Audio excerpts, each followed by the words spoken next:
and I'm a PhD student from Kiel in Germany, and I will guide you through this talk about all sorts of permutations, that is joint work with Jan and Nikita. So before we start talking about permutations, we will look at a slightly simpler problem, but related. It's about computing sublists of a list. So there was like a thread on the Haskell mailing list in 2009 where a guy asking about this implementation of computing sublists, and he was quite baffled about the implementation. He did see the results, so that sublist of the list 1, 2 computes the right sublist, but he didn't see what was going on under the hood. And so the same question was raised in a parallel universe, that is the Curry mailing list. And their user, Sebastian, who is a Curry user and a Haskell user, somehow summarized the problem by saying that computing a sublist non-deterministically is filtering it with a predicate that yields true and false. So what we see here is some kind of non-deterministic filter function that is applied to a predicate that yields true and false. So now we will, together we will see how this non-deterministic filter is implemented.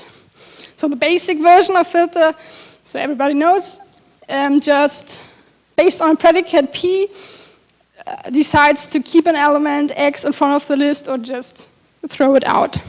So in the non-deterministic version, we first have to settle how we're going to model the non-determinism. So here we just say we model it with lists, and to distinguish between lists that are actually lists and lists that just model the non-determinism, we use the type synonym ND.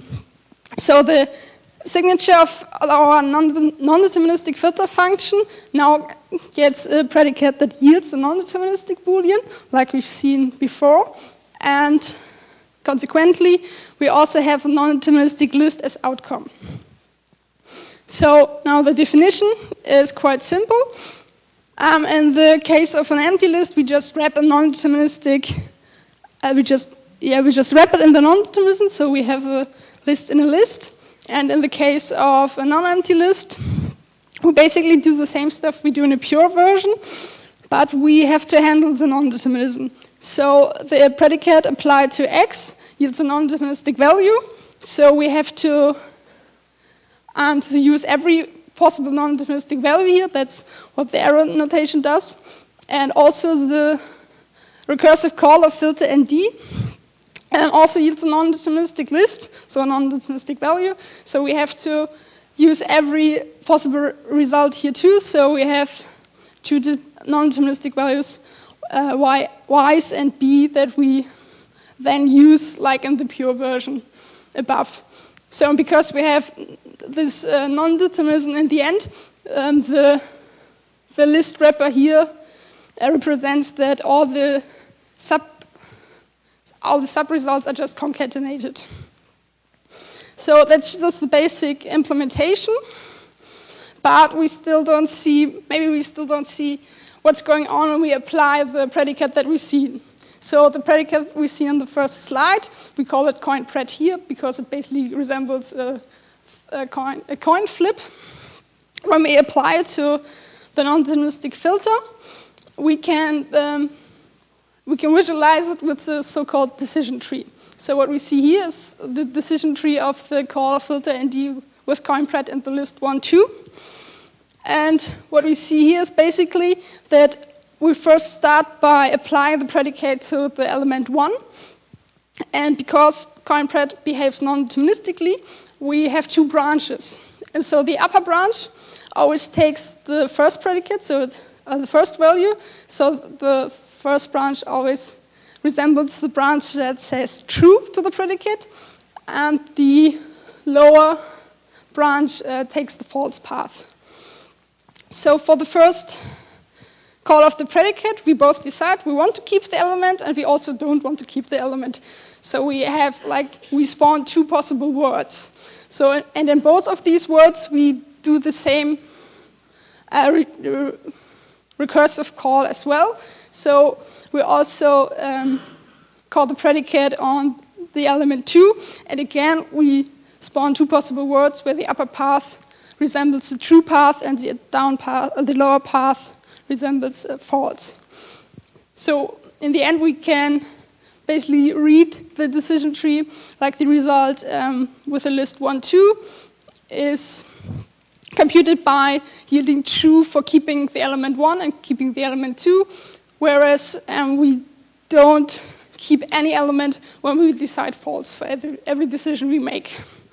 So we get all results just by checking the leaves of the decision trees and concatenating them in the list.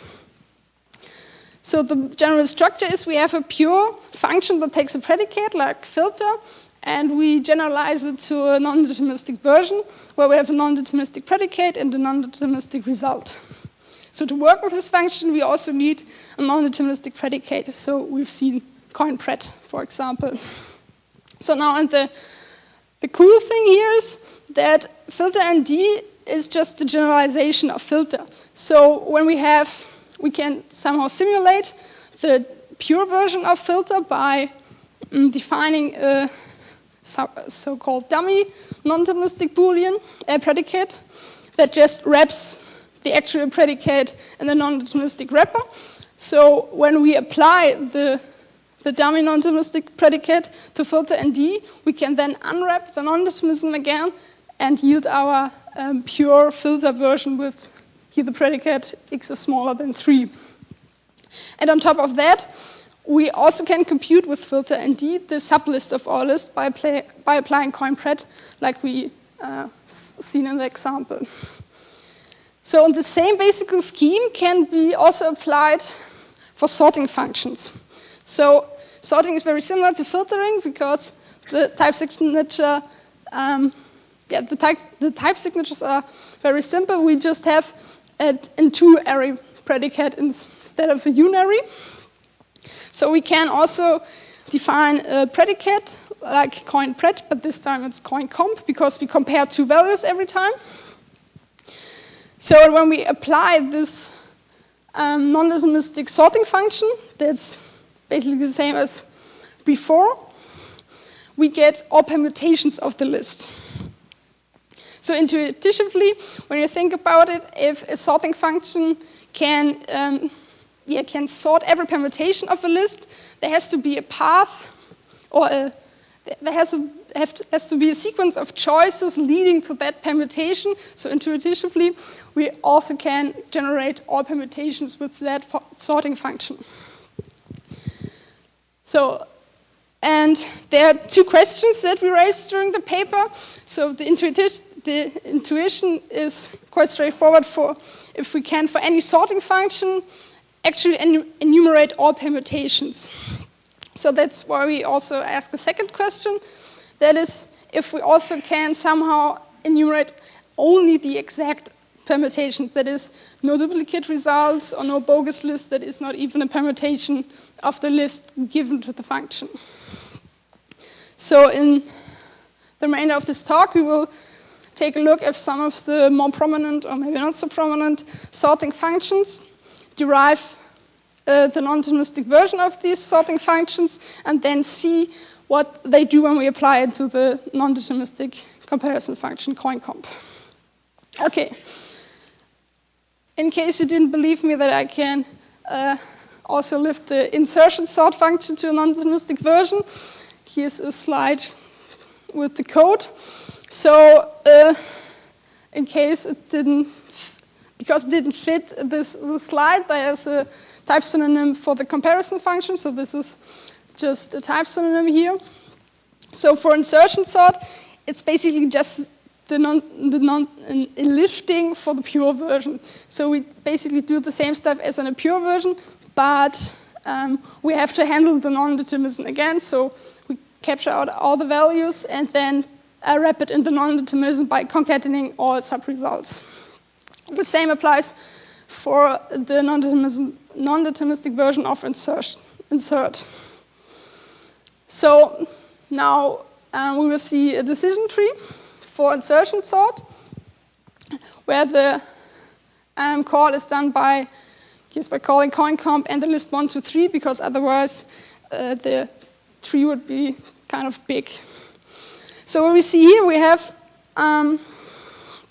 1, 2, 3, 4, 5, 6 results that seems to fit for the permutations of the list 1, 2, 3. And we take a closer look. We also are happy to see there are no duplicates, and these are all the right permutations that should be computed. So insertion sort in this case is kind of boring because it just works. So we have computed the exact permutations, and nothing special happens here. But we again see how the decision tree works. So basically when we say that 2 compares to 3 and yields true and 1 relates to 2, we get the list 1, 2, 3 again. Okay, so for insertion sort, everything is fine. So we take a look at the next algorithm, and this time I do not show you the code because the scheme is always the same. Okay, so for selection sorts, somehow we now have 8 results. So something's going wrong here. But we still have every permutation, every element that is actually a permutation of the list 1, 2, 3. You can check, but you can also believe me that. But somehow we have 8 results, so there has to be 2 that are duplicated. And in this case, we have the list 1, 2, 3 and 1, 3, 2 2 times. And we will see that in the pure version of this sorting algorithm, that some of these results couldn't have been happened. So what we see is that we compare 2 elements 2 times. So on the first try, we say 2 relates to 3 and decide yes, it does. And then later, we do the same comparison again. And we again decide true and false. But in a pure version, this couldn't happen because a pure predicate cannot say that it yields true the first time, but false the second time, and again, like the third time, just true again. So what we want here is that the predicate we're using, so this coin comp, is a bit smarter than the initial version. Because once we have made a decision in the past, we want to repeat it in the future. Because we want, and we name this behavior consistency. So we want a consistent predicate that if we once decide 2 and 3 yields true, we have to repeat this decision again. So for a consistent version of coin comp, we would not get this duplicate result here. And the same applies for the duplicate above. So we do the same comparisons here, but initially we say they do not relate. So we have to do the same, we do have to make the same decision on that branch again. And there we lose the second duplicate 1, 2, 3. And we are happy that we now have the exact amount of permutations and no duplicates. So with consistency, this all works very well. So we can check mark selection sort for yes, it can compute all permutations. And if we enhance the predicate to somehow remember the comparison it made and repeat the choices at another time for each branch, then we can also compute the exact permutations. So next up is bubble sort. So for bubble sort, we again have, unfortunately, 8 results. So, and when we take a look at the duplicates, they seem to be the same as before. So this time we are a bit smarter. We can already apply the consistency version of coin comp, but somehow this does not, it's not enough. We still have duplicate results. You see the duplicate 1, 2, 3. This is the same as we can kind of get rid of it by the same reasoning as before, but somehow 1, 2, 3 is still there. So in order to see what's going on here, and still we know that this result is the right one because 2, 3, the comparison here is consistent with the comparison here. We take a look at the second branch that yields to the list 1, 2, 3. And we see that's slightly modified, like the version before, but we still compare the same two elements here. But this time, this is not barely consistency, that the predicate, so it's not basically consistency, but it's another property that the predicate needs to use here. And it's a property that most or all of the predicate-based sorting algorithms imply to. It's that the relation that we are using is total. So when we decide here that 2 does not relate to 3, because we decide false, we take the false branch, we consequently know that 3 has to relate to 2. So we, with a total predicate and in a pure version of the sorting algorithm, all algorithms apply this totality. And we know that we cannot decide false here, but need to decide true. So for totality, once we know that A is not related to B, we consequently know that B is related to R. And with totality, we get rid of all the duplicates and again can compute the exact permutations. Okay, so we can check mark that as well. Again, with the remark that we have to smarten our comparison function, and first up we have to remember all the choices we've made, and we also have to compute the total closures of all the choices we've made. So we have this totality property as well. So then there are 2 more sorting functions, and for quicksort there are 2 versions. There's once the version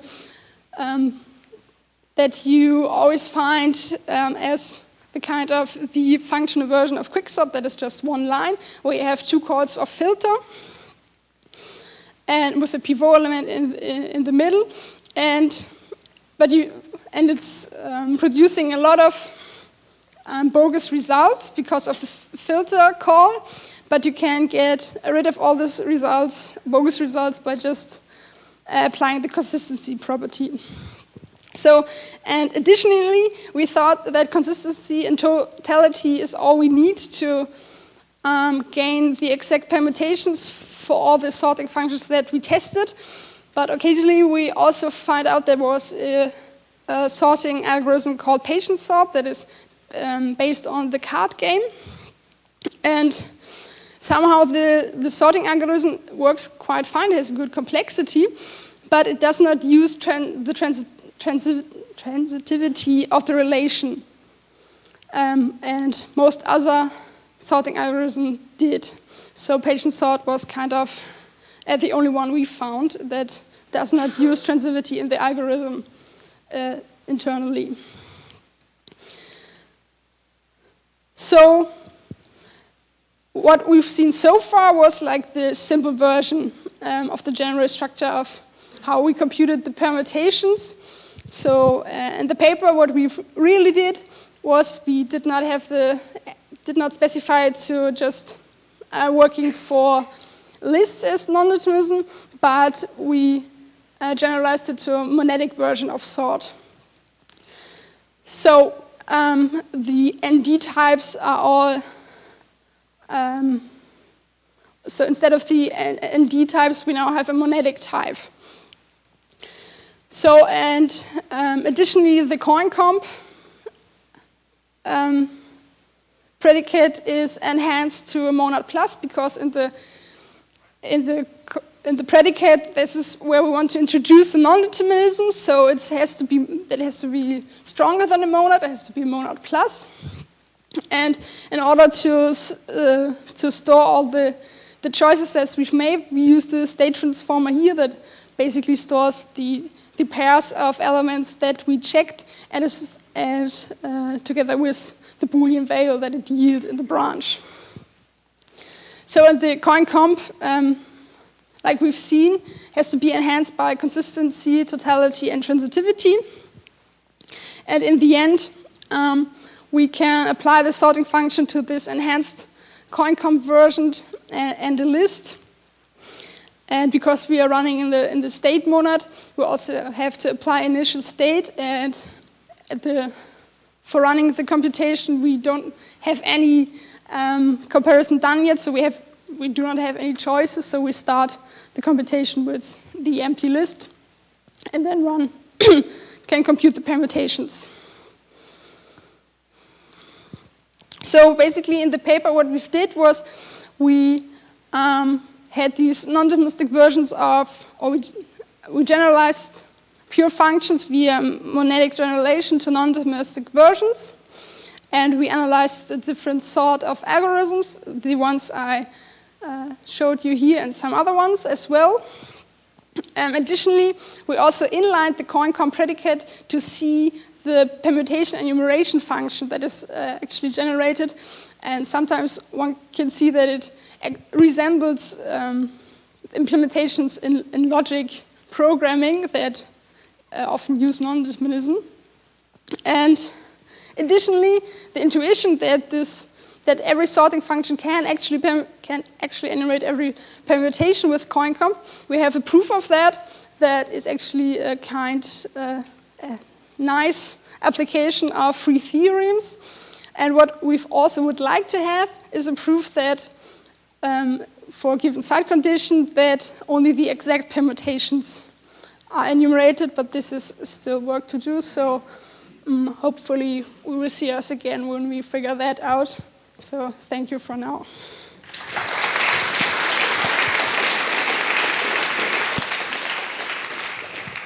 Okay, questions here in the front? So the sort function allows to generate all the permutations. Do you know if there will be an equivalent function to generate all the partitions? Because that could be very useful for test data generation. Could you repeat the first part of the question? Sorry, so you're generating all the permutations. Would there be another function other than sort that would act non-deterministically, but to generate all the partitions of a given set? Okay, it has to be filtering. This is sublist, so something between that. I cannot think of one yet, but possibly there is. So that's that could be really useful to me. Yeah. What? Group, yes. Yeah, definitely a good idea, yes. Next question. Wouter, in the back. Thanks, Wouter Swierstra. So what you're doing is you have a non-deterministic comparison function, but you want to make sure that it never kind of changes its mind, essentially, right? Mm-hmm. So you do this by kind of keeping track of the choices that are made in the state monad. Have you thought of memoizing the comparison function? So when it returns a value, you kind of, so you modify the comparison function rather than adding the extra state? Oh, so like probabilistic languages do it, or what do you mean by memorization? So by memoization, I mean that you kind of record the value that was that you returned previously, so that when next time you pass the same arguments, you get the same result. Oh, so just getting rid of the state, you mean? Exactly, okay. Yeah. Mm-hmm, that's a good idea, yeah, but I don't know, that's something to think about, but we didn't do it in this paper. Next question, Jeremy. Jeremy Gibbons, that was a very nice talk, thank you very much. Answer to Wouter's question is memoization won't give you the transitivity check that you need. So I think the answer to that one is no.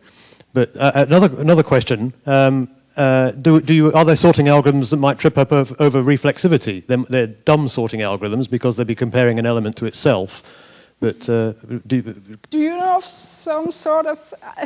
I could write a dumb sorting algorithm that compared elements to themselves, and then would it break? Would I get extra permutations out your way?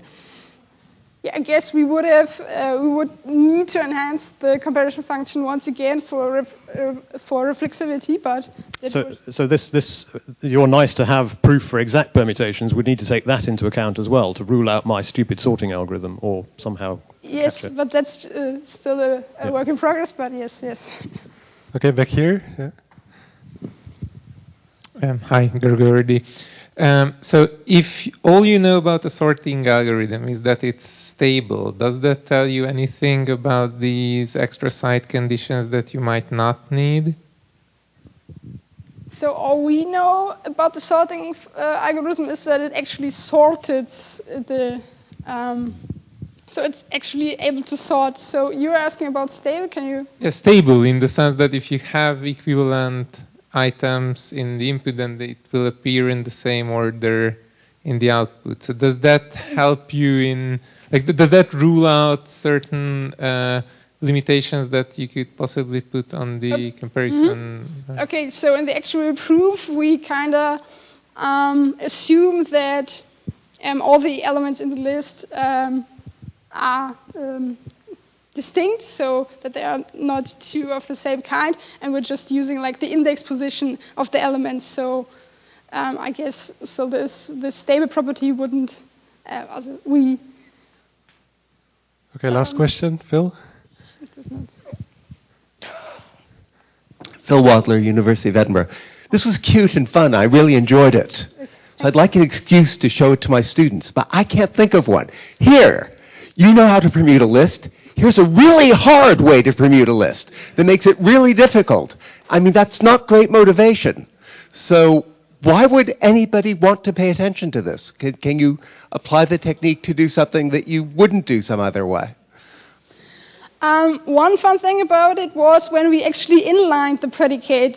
So when we have this implementation of coin comp, and when you inline it in the monadic version of the sorting function, you get like the permutation enumeration function, and this resembles sometimes like the famous implementation from functional logic or logic programming. So some of it like maybe it's only interesting for functional logic programming people. So I come from a community of functional logic, so this is how this was motivated by. I guess it's really just a fun application of non-determinism and how sorting and permutation somehow interacts together. So I cannot give you a really good motivation for students because we also did not check the runtime of the permutations algorithms that I gained. I guess they are pretty bad, but so this is really just a fun application of non-determinism, what we like to do in like function logic programming. Okay? No? Okay, let's take further questions offline, and thanks, Sandra, again.